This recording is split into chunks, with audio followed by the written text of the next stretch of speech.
मुझे कुछ वर्ष पहले मॉरिशस जाने का अवसर प्राप्त हुआ था। मॉरिशस में वहां की स्वतंत्रता दिवस का कार्यक्रम बड़े भव्य तरीके से आयोजित होता है। 150 पौने 200 वर्ष पहले जो भारतीय गुलाम बना करके उन द्वीपों में बसाए गए थे, उन लोगों के बीच में मुझे जाने का अवसर प्राप्त हुआ था। उनके स्वतंत्रता दिवस के कार्यक्रम में, उन प्रवासी भारतीय दिवस के कार्यक्रम में मुझे उस समारोह में भाग लेने का अवसर प्राप्त हुआ था। भारत सरकार के प्रतिनिधि के रूप में जब मैं वहां पहुंचा था, तो एक दिन पहले मैं गया था। मैंने वहां पे बने हुए गांव देखे, जैसे पूर्वी उत्तर प्रदेश में गांव हैं, जैसे हमारे उत्तर प्रदेश में चित्रकूट के आसपास के गांव हैं, ऐसे ही गांव बसे हैं। गांव की परंपरा वही है, काली मां का थान भी है। वहां पे लोगों ने अलग अलग तरीके से किया था। तो मैंने लोगों से पूछा कि भाई आप लोग यहां रहते हैं, किस रूप में रहते हैं, कैसे? उन्होंने कहा जब हम आए थे तो हमारे पास सहारा, हमारे पूर्वजों के पास सहारा केवल एक था, और वह था एक रामायण का गुटका।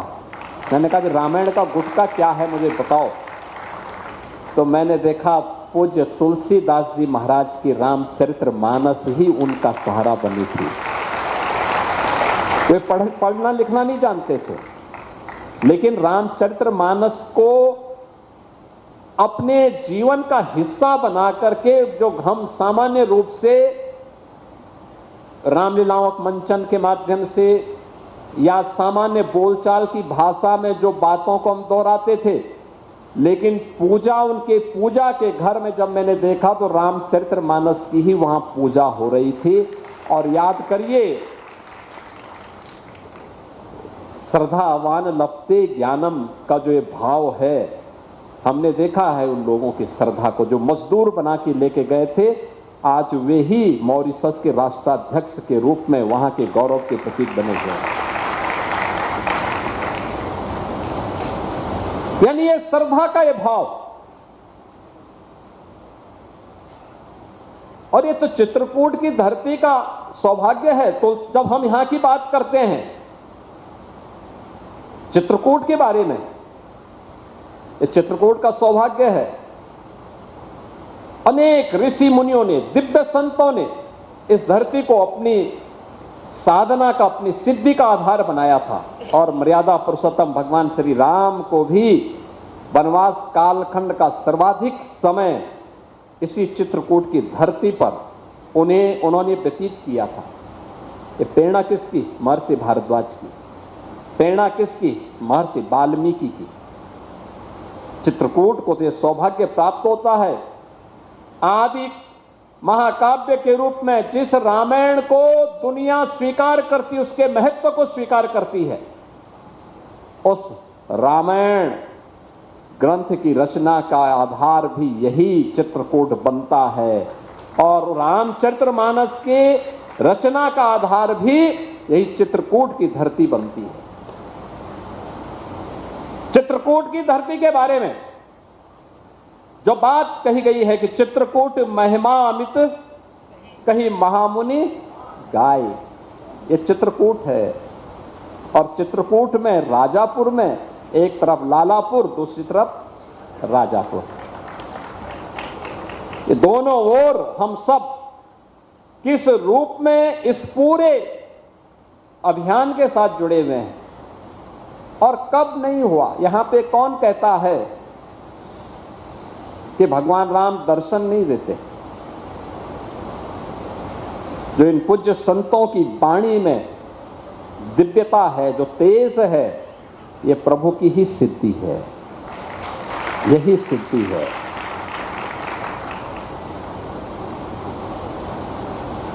इन पूज्य संतों का जब राम जन्मभूमि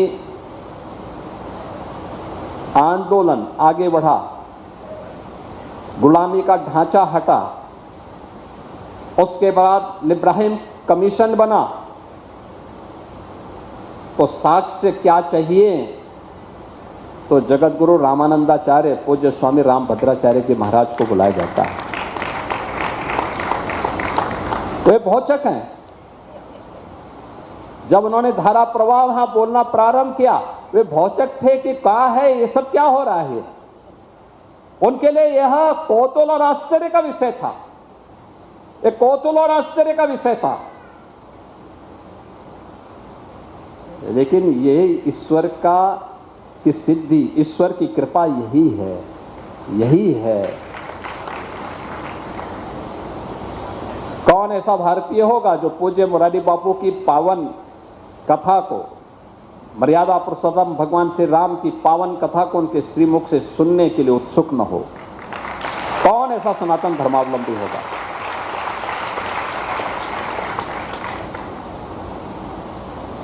हर व्यक्ति के मन में लालसा होती है, और मैं तो उनका अभिनंदन करूंगा कि उनके द्वारा जो ये अभियान चल रहा है संत तुलसीदास जी की स्मृति को जीवंत बनाए रखने के लिए। राजापुर भी एक विभूति को जन्म देकर के अमर हो गया। अभी मैं आया हूं संत तुलसीदास जी के मंदिर में दर्शन करके। उनके द्वारा जो रामचरितमानस की रचना हुई थी, उन सभी रामचरितमानस की उन पंक्तियों का दिव्य विभूति के हाथों से लिखी गई उन पंक्तियों को अपनी आंखों से मैंने देखा है। बहनों और भाइयों, इसी को प्रधानमंत्री जी कहते हैं विरासत। और यही विरासत जब विकास के साथ आगे बढ़ता है तो भावी जीवन को एक नए उत्साह और उमंग के साथ जोड़ने की एक नई प्रेरणा भी हम सबको प्राप्त होती है। हम सबको इस बारे में याद रखना होगा कि प्रेरणा किसी एक संत ने दी, हम उसे अंगीकार हम कर सकते हैं। हम भी अपने स्तर पर अपने पूर्वजों की अपनी विरासत के लिए, उसके संरक्षण के लिए इस प्रकार के कार्यक्रम को आगे बढ़ा सकते हैं। दूसरा होगा जिसके मन में जो भाव होगा वह उसी प्रकार की बात करेगा। अनावश्यक रूप से पूज्य संतों को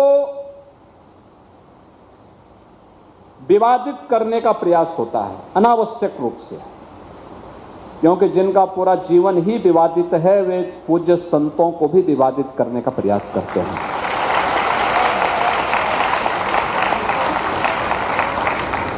वे लगातार कुछ ना कुछ लिखेंगे, कुछ ना कुछ विघ्न और बाधा खड़ी करने का प्रयास करेंगे, लेकिन इन सब की चिंता के बगैर सनातन धर्म के लिए, इस देश के लिए,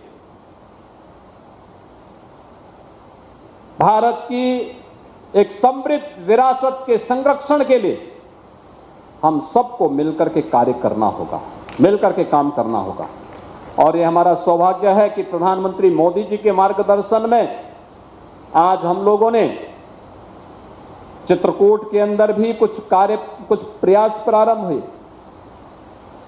कितना प्राचीन स्थल है चित्रकूट भाई, हजारों हजार वर्षों का इतिहास समेटे हुए, विरासत को समेटे हुए आज भी एक नई प्रेरणा देता है, एक नई प्रेरणा देता है।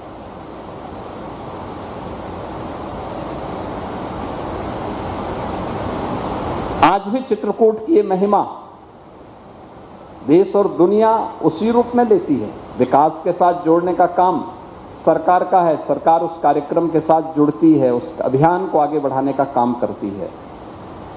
आप सोचिए ना, यहाँ पे अगर संत तुलसीदास जी का जन्म इस राजापुर गांव में नहीं हुआ होता, इस आज एक कस्बा टाउन एरिया हो गई है, लेकिन अगर यहाँ नहीं होता तो यहाँ पे क्या ये पूज्य संतों का दर्शन हो पाता? क्या हम लोग आ पाते?